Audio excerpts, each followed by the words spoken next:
What's up, everybody? Louis back here again for another exciting weekend of fights. UFC Vegas 38. You got Johnny Walker taking on Thiago Santos. Quick recap of last weekend. I did pretty well. I only lost a couple. I lost to Ortega, but Volkanovski's a safe bet there. But Ortega was the underdog, and if I could get it done, he didn't. But it was a great fight. And then Curtis Blades got it done minus 300.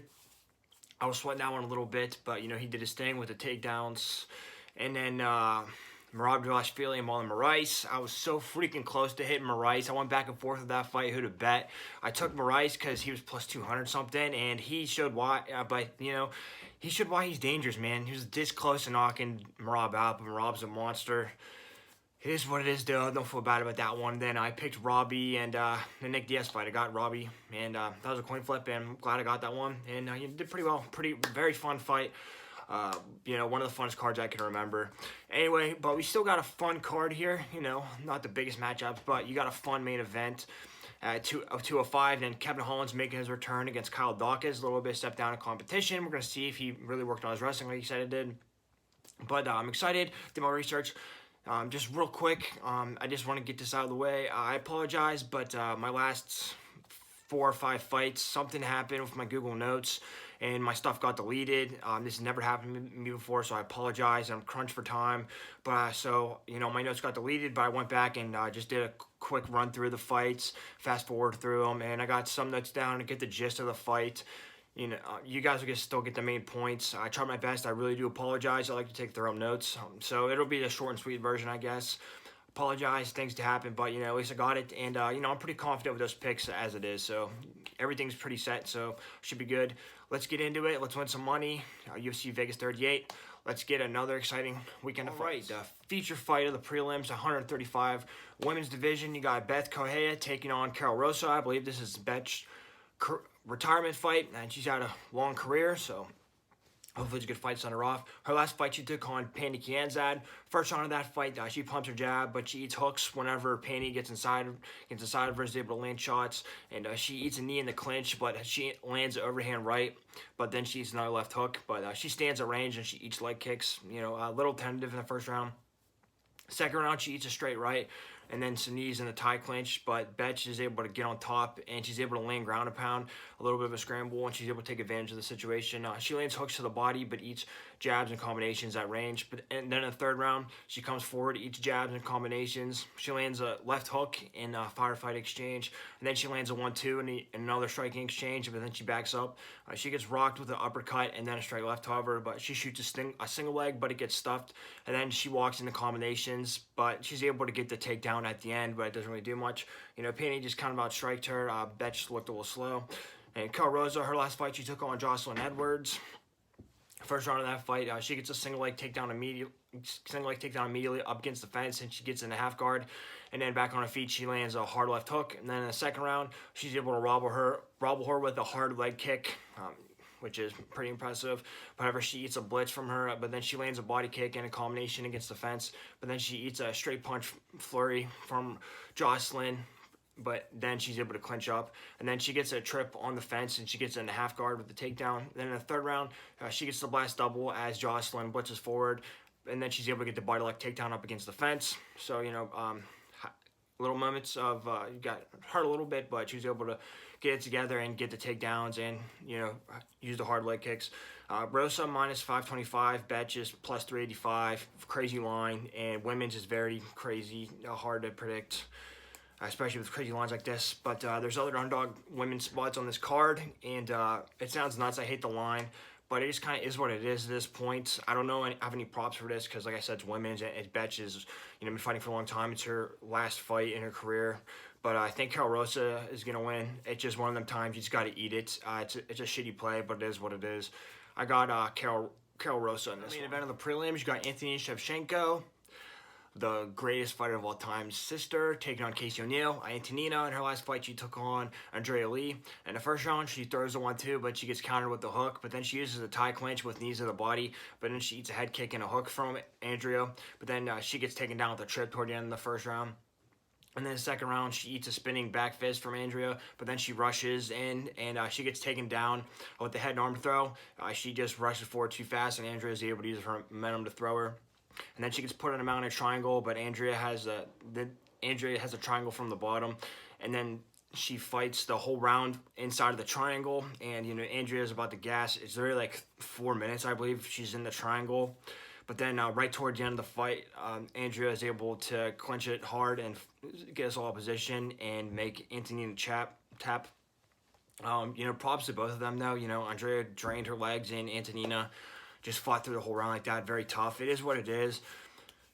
She got caught. I don't think Casey's going to do anything like that to her, but we'll take a look. Casey ONeill took on Laura Procopio her last fight.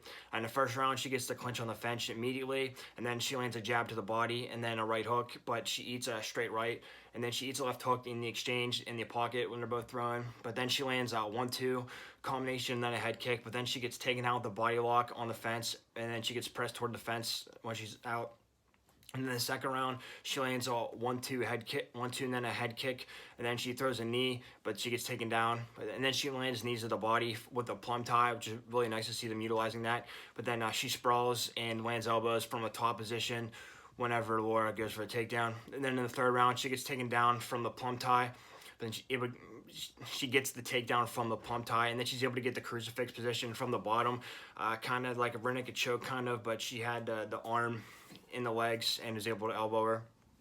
And then she gets the body triangle from the back position, and then she gets the rear naked choke standing, and she's able to get the submission victory. She looked very good.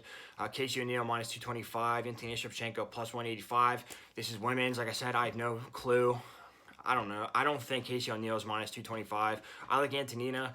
I think as long as Antonina's not taking on elite level competition, I think she can beat them. She's a finisher. It's a tough one. It's a coin flip. I might get this wrong. I don't know. Women's MMA is crazy. I'm going to go ahead Antonina Shevchenko, plus 185. I like the plus money there. Okay, you got the main event of the prelims. This should be a fun one. You got, at 155, you got Joe Solecki taking on Jared Gordon. Solecki, he took on Jim Miller his last fight, the veteran Jim Miller. Not a great fight, but Joe Solecki did pass the Jim Miller test, so that means he's eligible to be top 15 in that division, so that's good. In the first round, he crashes in and lands a right hook, but he slips the blitz by Miller, and then his double leg is stuffed, but then he's able to get, and then Miller's, it just takes him down in the full guard, and Miller has his round. He's a one-round fighter, and he usually performs very strong in the first round, and he did, but Solecki was able to outlast him and not get submitted. In the second round, he eats the left hand and gets clinched. He eats knees, but he's able to get the single leg, and he's able to maintain position in the full guard for the rest of the round. And then the third round, he throws a 1-2, and then he gets the body lock, and then he gets around Jim's back, and then he lands on top of Miller whenever Miller Granby's, and then he's able to get half guard. So Miller tries to get out. He's able to maintain position, which is always good. And like I said, boring fight, but Solecki just maintained position, did what he had to do to win. Jim Miller is a crafty veteran, so it was a good win for him to have, being a young fighter. Jared Gordon took on Danny Chavez his last fight. In the first round, he lands a left hook in the exchange, and then he exits, and then he eats a right cross. He's moving forward. He lands a leg kick, but then he eats a counter hook as he's coming in, but then he lands a leg kick, but then he eats a flurry from Danny. Danny's a very fast puncher, but then he lands a counter straight right off of Danny's hook, and then the second round, he gets taken down with a double from space, but he's able to get right back up, and then he lands a left hook, and then he's able to get a double, and then lands a lot of ground and pound on the full guard. That's good of him to stay busy. And then in the third round, he gets walked down, but lands counter 1-2 combination and straight shots. Then he lands a leg kick and a jab, but he eats a 1-2. But then he's able to duck under Chavez's hook, and he's able to get the single leg takedown, and then he's able to get the clinch on the fence to end the round. And, just a very solid fighter. Danny Chavez has power, fast hands, and, Gordon maintained position, looks very good. Jared Gordon plus 125, Solecki minus 145. Very close. Toss-up. I like Joe Solecki here. I just like his ground control. And, he beat Jim Miller, who has every trick in the book. I just like it. Close fight. I wouldn't be surprised if the guy won, but my picks here is going to be Joe Solecki. On to the first fight of the main card. At 155, you got Alexander Hernandez taking on Mike Breeden. Alexander Hernandez had a tough loss his last one. And, this is kind of do or die for him. We're going to see where he's at. Prospect, but lost some big fights, won some big fights. And then Mike Breeden, they called him up from CFA. So, Hernandez took on Thiago Moises his last fight. In the first round, he comes forward and throws 1-2s and front kicks, but Moises stays at range, and he's able to hit him with calf kicks. And then he eats a counter straight right as he's coming forward from Moises. In the second round, he stays at range, but his punches are too short. He eats leg kicks. He kind of is like in some sort of sprinter stance almost, and just a little, just can't get there. Can't touch Moises from where he's at. Then he eats a counter left hook, and then he lands a counter left at range. And then in the third round, he eats a jab at range, and then he eats a 3-2 from Moises at range. Moises starting to mix up with the hooks, and then he eats a head kick at range, and then he gets pressed forward, and then Moises presses him backwards, and he just keeps eating a jab. Just gets outstruck, and like I said, Hernandez, he gets in there and mixes up, but he's just too short. He's not hitting Moises, and Moises is standing there waiting to counter. And Mike Breeden, he fought in CFA his last fight. He took on Nick Compton in the first round. He lands leg kicks, but he eats jabs.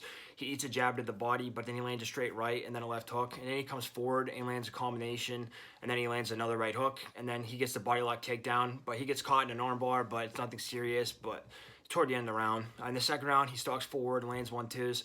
Then he stuffs the double leg, and then he catches kicks, and then he lands a hard left hook on Compton. Then they both get into a firefight, and he's able to land an uppercut, and he drops him with a flying knee toward the end of the round. And then in the third round, he lands a flurry on the fence, lands to the face and to the body, which is always nice to see. Especially some of these guys from lower promotions, you can tell, that means they got decent IQ if they're landing to the body. And then he's able to walk him down, and then he lands a hook combination, and then he is also going to the body, and then he stuffs a shot, and then he's able to get full guard. And, he just looked good. He just walked him down, got in there and scrapped, and I think he potentially makes a dirty fight. Breeden plus 400, Hernandez minus 550. I definitely think Hernandez is the better fighter. I don't want to put $550 on him. That's just nuts to me. Mike Breeden, he doesn't have that much of a chance, but you know what? He looked good enough. Plus 400, screw it. We've seen guys from lower promotions coming in here and stepping in short notice and just getting these victories. Can't explain it. My pick here is Mike Breeden. Fuck it. Okay, and then women's bantamweight 135. You got Aspen Ladd taking on Macy Chiasson. Aspen Ladd, she's coming off about a year and a half, 2-year layoff, but her last fight she took on Yana Kunitskaya looked really good in my opinion. In the first round, she gets clinched to the fence, and then she eats knees to the body, but then she's able to get the double leg eventually, and then she lands some ground and pound from the back. And then the second round, she gets clinched again, but she's able to break off, and she's able to land the 1-2, and she's able to get the inside trip takedown. And, kind of spends a lot of time getting clinched, but doesn't take damage or anything, but just has trouble getting off the fence, but she figured it out. And then the third round literally just comes out, immediately drops her with a lead left hook, and then just ground and pounds her, gets a TKO victory. It was nuts. Her coaches yelled at her and told her to get that, and that was amazing that they did that. She looked good. She's very powerful, which, you don't see a lot in women's division. Just power like that, so very impressed by that.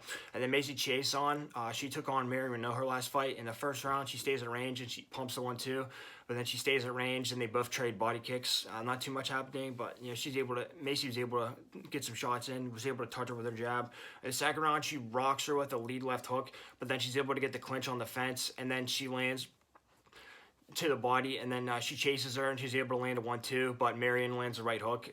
Macy just gets a little overzealous, and then Marion is able to counter. She's a crafty vet, but no serious damage there. And then Macy's able to land the uppercut, but then she gets taken down. But then she's able to sweep out of it and get the reversal, which is good to see. Then in the third round, she gets taken down quickly on the fence, and then she gives up her back. But then she's able to get up, and then she gets clinched to the fence, and then she's taken down with a body lock. But then she gets up, and then she's able to get a trip takedown of her own to win the fight. And I think she won the first 2 rounds. Third round got a little dicey, but she figured it out. And Renault, top veteran. Macy's plus 225, Aspen Ladd minus 280. I don't like the price on Aspen Ladd, and I don't like the layoff. But like I said, women's MMA is very hard to figure out, for me at least. I don't think layoffs matter as much as in men's for some reason. But basically, I think the factor is going to be Aspen's power. I think if she can crack her, I think Macy is there to get hit. I don't like the price, but it's women's, and the prices are different than men's, I guess. I don't know. I'm going to take Aspen Ladd here. I like how she on the main card. You got a fun one at middleweight. Misha Cirkunov taking on Krzysztof Jotko. Misha Cirkunov dropping down from 205 his last fight. His last fight took on Ryan Spann at 205. Before that, he was on a little bit of a layoff. Quick one. Ryan Spann, first round, lands a lead right hook, but then he crashes in and lands a short right hook, but then he gets dropped with the right hook from Spann, and then Spann ground and pounds him, then he gets back up, then on her feet, Spann comes forward and drops him again with the left hook, ground and pound TKO. Wasn't much to it. Spann's got some power, but Cirkunov hits hard, but Spann hits harder, and You know, just got done, don't really know what to say. But before that, it was a couple years ago, so that's the last fight I'm going to go off of. And then Krzysztof Jotko, his last fight, took on Sean Strickland. Sean Strickland, very good fighter, so no shame, but he didn't really look too good in his performance. But in the first round, he gets backed up with 1-2s from Sean, but then he lands a left hook as Sean presses forward, but then he eats a jab, but then he'll fire a straight shot back, but then he gets rocked with a straight combination, and then he's able to land his own body kick at the end of the round, though. Then the second round, he backs up and he pumps his jab. Strickland starts walking him down, but then he eats a jab and leg kicks from Sean. And, you know, it's kind of even fight. Nobody's really dominating anybody, but Sean's definitely getting the better of the striking exchanges, and that's how the whole fight goes pretty much. And then the third round, he keeps pumping his jab and moving back, but then he eats a jab and returns a 1-2, but he's too far away again. Sean's able to slip a lot of his punches, and, you know, Sean just outstrikes him, but he looked okay. And, you know, Sean's very good. He just pieced up Uriah Hall. And, you know, I think he's going to be the next superstar in that division. Jotko, -145. Cirkunov, +125. Pretty close line here. I went back and forth. Cirkunov definitely hits harder. But, you know, Cirkunov dropping down a weight, that's going to be bad for his chin. His brain is going to be more dehydrated. Don't really know how much that plays into the fight, but I don't like that, especially when the line's this close. I think Jotko is going to be able to keep it at range. I think Cirkunov might have a good first round, hit him hard. I think Jotko can take a punch. My pick here is Krzysztof Jotko, -145. And then the feature fight of the main card, welterweight Alex Cowboy Oliveira taking on Niko Price. Battle of the dads. Neither one of these guys pull out ever. This is going to be a banger. Alex Oliveira's last fight took on Randy Brown. Bad performance from him. Very quick fight. First round, he eats a hard leg kicks and then left hook and then eats a straight right. But then he gets dropped with the right cross and just gets ground and pounded, and Brown jumps on him and gets a standing rear naked choke with one arm and brings him to the ground and taps him out. And that was that. You know, Alex has been through a lot of fights. A lot of damage on him. It is what it is. I think Randy Brown's really good. As long as he's not fighting an elite fighter, Randy Brown's a monster, so not too much shame in that, but not a good showing for him. And then Niko Price, he took on Michel Pereira his last fight. Very fun fight. In the first round, he's able to get the clinch to the fence, but then he catches a kick, and then he lands a kick to the chest, but then he eats a head kick. His kick is caught, and then he eats a straight right from Michel, but then he eats a left hook on the clinch break. Then in the second round, he lands body kicks, but his kick is caught, and he gets pushed to the ground. And then Michel Pereira does, I guess, the illegal backflip, and I guess kind of kicks him in the head by accident, whatever. Point is, does that, gets in a full mount, and just ground and pounds the hell out of him. You know, Niko couldn't really do too much. He might have been rocked from there, but he took a lot of damage there. And then, but then he's able to get back to his feet eventually, and then he's able to collect his weights, land a jab, and then he lands a flurry on the fence, but then he eats a right counter from Michel. And then in the third round, he eats a hook, but then he's able to take a shot on the fence, but then he lands a right hook in exchange, and then he's able to sweep out of a body lock takedown attempt from Michel, and then he's able to land some elbows on the feet, and then he lands a flurry to the body at the end. Just goes all out, but I like that he's going to the body, which is good. A lot of guys want to headhunt. Niko Price, -170, Alex Oliveira, +150. Close line, a little higher. You know, I like Niko Price here. He hasn't looked good in his last couple fights. He had a close fight with Pereira, but I don't like how he looked against Cowboy. But I think he knows what he needs to do. It's kind of do or die for him, and Oliveira's at the end of his career. As long as Oliveira doesn't, you know, catch him with a haymaker, I think Niko will be able to out-volume him, outstrike him, land a lot of flurries. My pick here is Niko Price. One co-main event at 185, you got the return of Kevin Holland taking on Cal Douglas. Kevin Holland, a little bit of sabbatical, working on his wrestling. His last fight was in March or April, but that's still not too long a layoff, but for Kevin Holland is. But, you know, he needed to do some things that's really good that he took the time off to work on his wrestling. Kevin's last fight, he took on Marvin Vettori short notice. You know, this fight, every round kind of goes the same here. First round, he gets clinched to the fence and he gets taken down with a trip. And then you know, he eat hooks from Vettori on the feet. But then whenever he gets taken down in the first round, tries to push Marvin off with his legs, push on the hips, and it's working for a little bit. But then Marvin will just keep coming forward, and he'll kind of settle in, and then he kind of accepts a position for a little bit. But then he'll be able to Granby out of a takedown every now and then. And then, so, you know, he just kind of sits there, but he looked better than he did against Brunson, where he just absolutely did nothing. In the second round, he lands a nice 3-2 and then a body kick up on the feet. And then he lands a straight right, but then he gets clinched to the fence and gets taken out the double. And that's basically how the whole fight goes. Kevin will have his moments on the feet. land a hook, land a couple straight shots, but Marvin will just come in and Marvin will hit him with hooks like on the inside and land to the body, get the clinch. And then once you had the clinch, Kevin can fight for a while, but he gets taken down. And then later on in the fight, Marvin would get the double and Kevin would stuff it against the fence, but then he would drop down and windshield wiper and get underneath and would be able to finish the double that way. But Kevin he's able to get out, he's able to explode in certain times, and he'll hit a Granby roll, he'll explode off the fence when he can.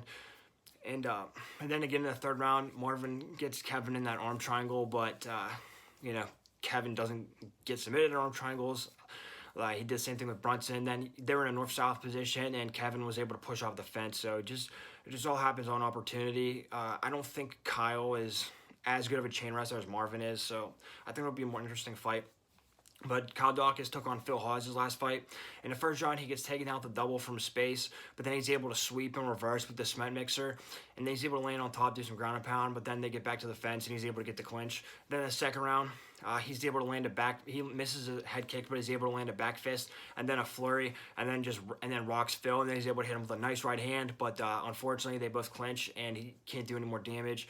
But then he's able to break the clinch, and then he's able to land a 1-2, but he gets pressed, and then he eats a straight right to the body, and then he eats a left hook to the body. Phil was able to collect his wits, and that was kind of Kyle's moment. He didn't get it, and then Phil started taking over, started coming forward a lot more after that, and went to the body, which is really good on Phil's part. And then he ate a right hook up against the fence. And then in the third round, he gets taken down with the double, and then he tries to throw the triangle, but nothing serious. And then he eats heavy ground and pound from half guard for the rest of the fight. Kyle, I don't want to say gave up, but he knew he had his moment. He didn't get it, and he got taken down. That was kind of it. And Phil Hawes hits really hard, but he had his moments. He's able to rock them. And but I don't think his wrestling is that elite. Like I said, definitely not as elite as Marvin's.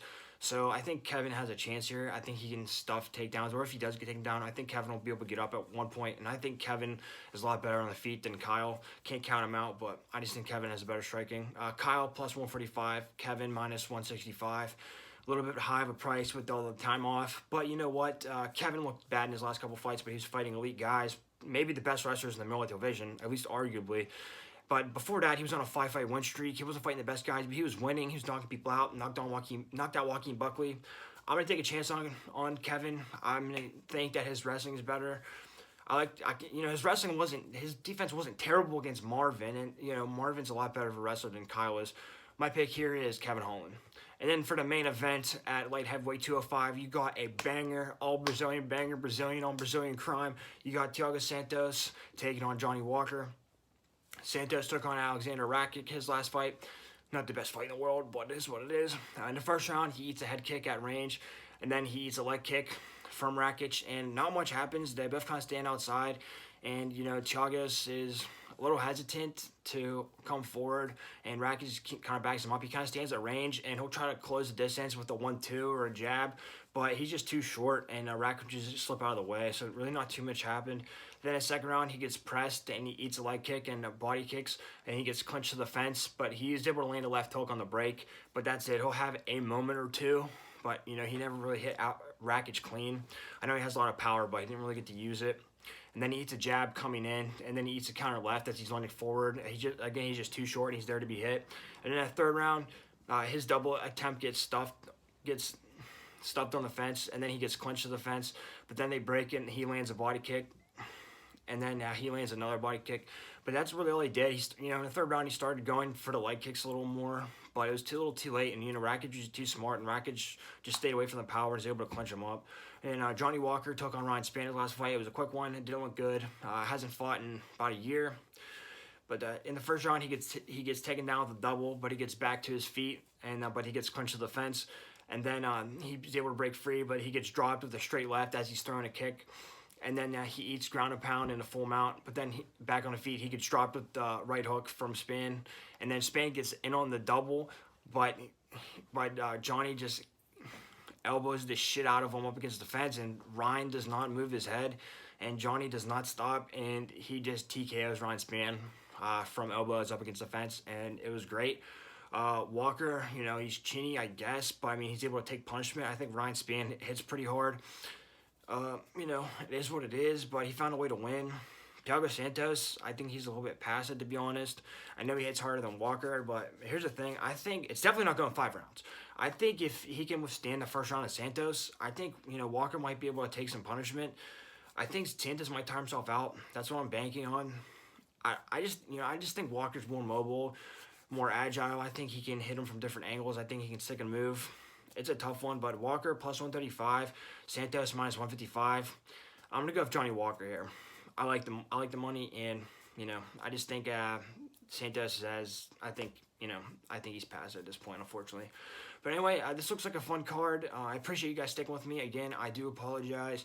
I had my Google Docs just deleted for some reason. It's never happened to me, but it is what it is. So I did what I could. I had to scramble, but it is what it is. Better than nothing. But next time I'm gonna make sure that doesn't happen, or pray that doesn't happen, and get my full analysis like I usually do. But anyway, thanks for riding with me, guys. We got some fun fights coming up October 30th. Aljamain's out, and now it's going to be, of course, Sandhagen and Peter Yan, and that shakes up the whole bantamweight division. That's going to be awesome. And then you got Islam Makhachev taking on Dan Hooker, which is crazy. Dan Hooker has that big of balls. It's a fun time. These cards are kind of just leading up to October 30th, and then November 7th, which is going to be amazing. It's a fun time to be a fight fan. But anyway, guys, I appreciate you riding with me, watching my videos. Please leave a comment down below. Let me know. Let's talk about something. Tell me what I can do better. If you have, ask me a question, we can get into a little bit of debate. I always like that. I always like seeing things from a different person's point of view. But follow me on Twitter, Snapchat, and Instagram for my post-fight stuff on Snapchat. Give me a follow, like this video, tell somebody else about it. You could possibly win money. I do get picks right. So anyway, I appreciate you guys. Let's win some money, and let's watch some fun fights.